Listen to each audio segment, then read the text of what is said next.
And my dear students, welcome to our channel. जैसा कि आप जानते हैं कि हमारा जो टॉपिक चल रहा है वो नरेशन का चल रहा है और आज का जो हमारा रूल रहेगा नरेशन के अंदर वो रहेगा चेंजेस इन प्रोनाउंस। प्रोनाउन का अर्थ होता है सर्वनाम। तो अब नरेशन के इनडायरेक्ट माफ़ कीजिएगा डायरेक्ट सेंटेंस को इनडायरेक्ट करते समय हमें प्रोनाउन चेंज करना सीखना है। तो इसके लिए हमें सबसे पहले ये पता होना चाहिए कि पर्सन्स कितने प्रकार के होते हैं। हालांकि आपने पिछली कक्षाओं में पढ़ा होगा और नहीं भी पढ़ा है तो सबसे पहले हम इसको क्लियर करते हैं कि जो इंग्लिश ग्रामर है इसमें पर्सन कितने प्रकार के होते हैं। जैसे हमने पढ़ा है कि he she it name I we they you, है ना, ये सब क्या हैं इनको डिटेल में पढ़ते हैं। क्योंकि टेंस मैं ये मान के चल रहा था और चल रहा हूँ अभी भी कि आप सभी को टेंस और जो बेसिक्स हैं वो आपके क्लियर हैं। फिर भी हम कोशिश करते हैं कि आपको अच्छे से क्लियर हो। सबसे पहले बात करते हैं फर्स्ट पर्सन की। उससे पहले पर्सन तीन प्रकार के होते हैं, फर्स्ट पर्सन, सेकंड पर्सन और थर्ड पर्सन।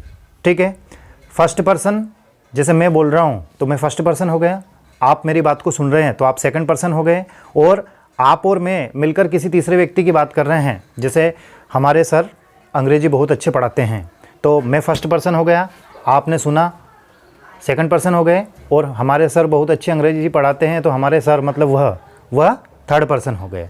क्लियर है? तो इनको हम कैटेगरी में डिवाइड करते हैं फर्स्ट पर्सन। अब फर्स्ट पर्सन क्या होता है? फर्स्ट पर्सन होते हैं आई और वी। क्लियर है? आई को कहते हैं फर्स्ट पर्सन सिंगुलर। ठीक है, जैसे मैं आपसे पूछूं कि फर्स्ट पर्सन सिंगुलर तो आपको समझ जाना है कि आई। फिर वी जो होता है इसको बोलते हैं फर्स्ट पर्सन प्लूरल। जैसे मैं बोलूं कि फर्स्ट पर्सन प्लूरल तो आपको समझना है कि वी। क्लियर है? इसके बाद में बात करते हैं सेकंड पर्सन की। तो सेकंड पर्सन होता है यू। चाहे एक व्यक्ति हो तो उसके लिए भी यू और बहुत सारे व्यक्ति हो तो उसके लिए भी यू सेकंड पर्सन में। अब बात करते हैं थर्ड पर्सन की। तो थर्ड पर्सन के अंतर्गत आता है ही, शी, इट, नेम, है ना, दे, ये भी थर्ड पर्सन के अंतर्गत आता है। तो अब इनका नरेशन में किस प्रकार से हम प्रयोग करेंगे ये मैं आपको क्लियर करने का प्रयास करता हूं। इन चीज़ों को आप नोट कर लें क्योंकि ये आपके लिए इंपॉर्टेंट है। अब देखिए,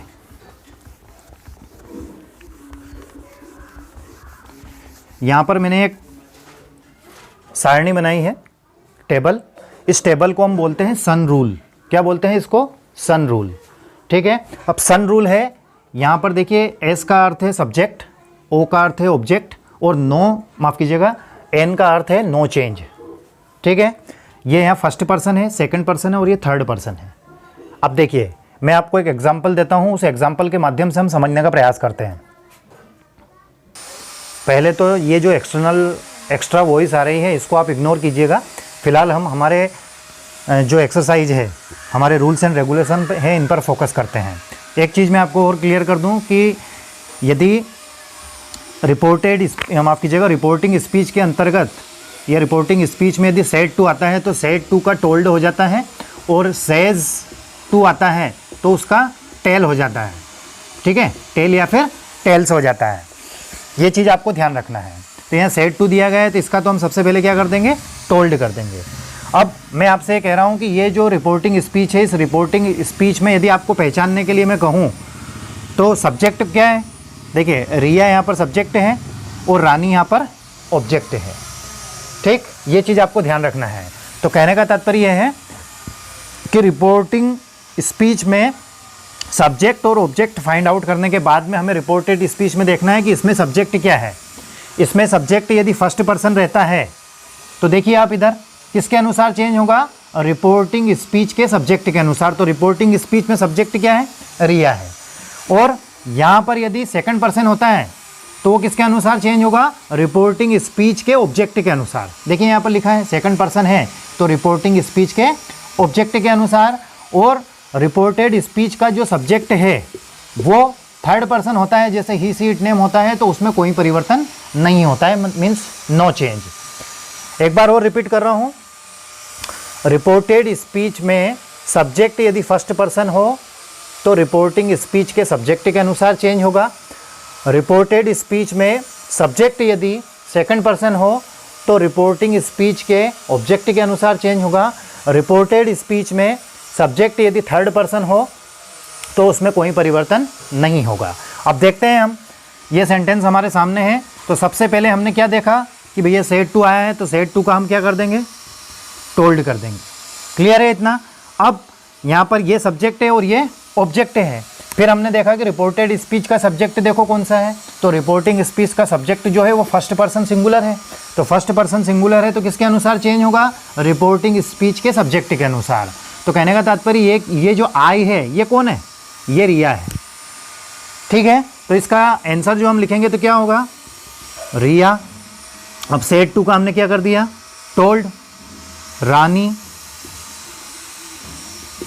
अब इन्वर्टेड कामा हटेगा, दोनों वाक्यों के बीच में क्या आएगा, दैट आएगा।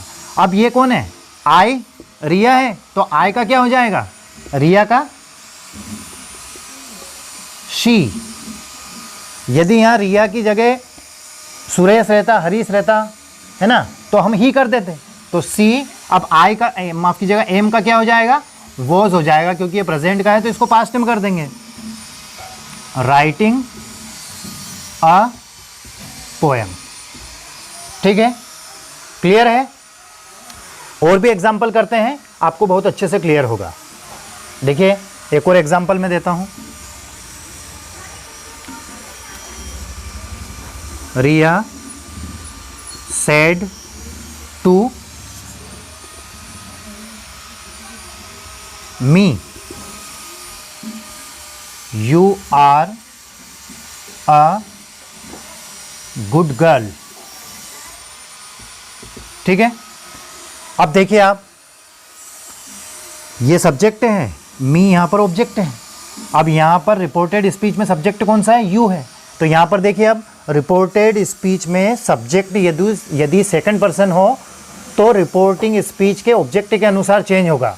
तो इधर देखिए सेकंड पर्सन है तो रिपोर्टिंग स्पीच के ऑब्जेक्ट के अनुसार चेंज होगा। तो यहाँ पर क्या है, मी दिया गया है। तो देखते हैं, रिया।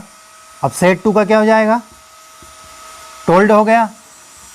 मी, दोनों वाक्यों के बीच में दैट, इन्वर्टेड कामा हटा के, और ये मी कौन है, यू है, मतलब ये यू जो है ये मी है, तो क्या हो जाएगा,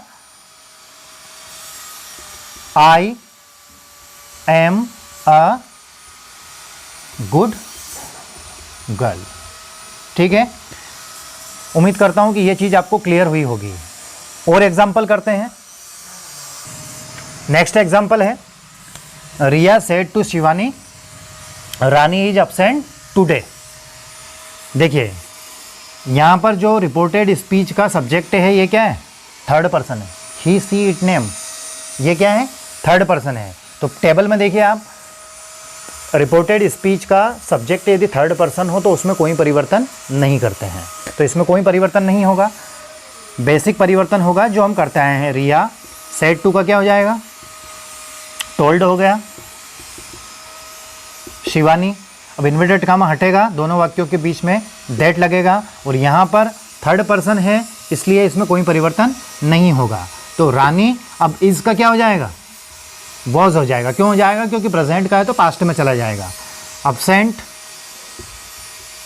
अब टुडे है तो टुडे का हमने कल पढ़ा था तो उसके अनुसार क्या हो जाएगा, दैट डे। ठीक है, तो कहने का तात्पर्य है कि changes in pronouns, direct speech में फर्स्ट पर्सन, सेकंड पर्सन और थर्ड पर्सन जो हैं उनका परिवर्तन होता है। तो किस प्रकार से होता है वो हमने डिटेल में पढ़ने का प्रयास किया है। आप इस टेबल को याद रखें, इसको बोलते हैं सन रूल, SON। जैसे मैं आपसे बोलूं कि सन रूल तो आपके दिमाग में आ जाना है कि SON 1 2 3 फर्स्ट पर्सन है तो रिपोर्टिंग स्पीच के सब्जेक्ट के अनुसार, सेकंड पर्सन है तो रिपोर्टिंग स्पीच के ऑब्जेक्ट के अनुसार, और यदि थर्ड पर्सन है तो नो चेंज। ये चीज़ आपको ध्यान में रखना है। ठीक है दोस्तों, तो आज का ये वीडियो आपको कैसा लगा कमेंट्स करके ज़रूर बताएं। साथ ही आपके फ्रेंड्स, रिलेटिव्स, क्लासमेट्स के पास हमारे इस वीडियो को शेयर करना ना भूलें। किसी प्रकार का कोई डाउट हो, कोई क्यूरी हो तो आप कमेंट्स कर सकते हैं। साथ ही कक्षा 10वीं और 12वीं की सप्लीमेंट्री के जो भी स्टूडेंट्स हैं उन सारे स्टूडेंट्स के लिए हम स्पेशल वीडियोस प्रोवाइड करा रहे हैं, तो उनके पास भी हमारे चैनल को शेयर कीजिएगा।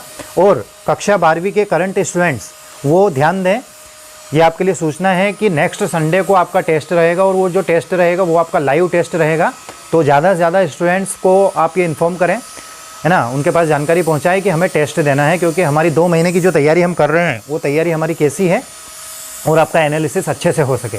ठीक है दोस्तों, इसी के साथ आज के वीडियो में बस इतना ही। Thank you very much for watching.